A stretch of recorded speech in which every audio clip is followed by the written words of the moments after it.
Hello guys, இப்போ வரைக்கும் நல்லா டெவலப் ஆகிட்டு இருக்கக்கூடிய டெக்னாலஜியில் ஒன்று தான் இந்த ஒரு 3D பிரிண்டிங் டெக்னாலஜி அப்படின்னு சொல்லலாம்.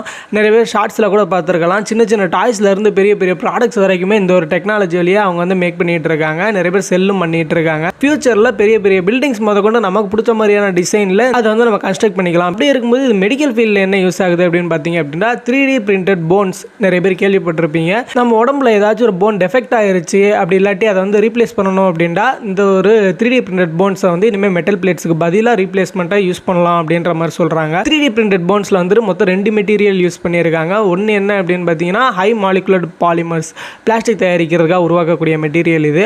அதுக்கப்புறம் உடம்புலேயே இருந்து எடுக்கக்கூடிய பயோசெராமிக்ஸ், நம்ம DNA வேணும் அப்படின்றதுக்காக. ஸோ இந்த 2 மெட்டீரியல் வச்சு உருவாக்குறதுனால இது வந்து நம்ம நேச்சுரலான மற்ற போன்ஸ் மாதிரியே இது வந்து தானாகவே க்ரோ ஆகிக்கும், அப்புறம் ஹீல் ஆகிக்கும் அப்படின்னு சொல்கிறாங்க. யூரோப் கண்ட்ரீஸில் தான் இப்போ வரைக்கும் நல்லா புழக்கத்தில் இருக்குது. கூடிய சீக்கிரம் இந்தியா அதில் ரெகுலேட் பண்ணப்படலாம் அப்படின்னு எதிர்பார்க்கலாம்.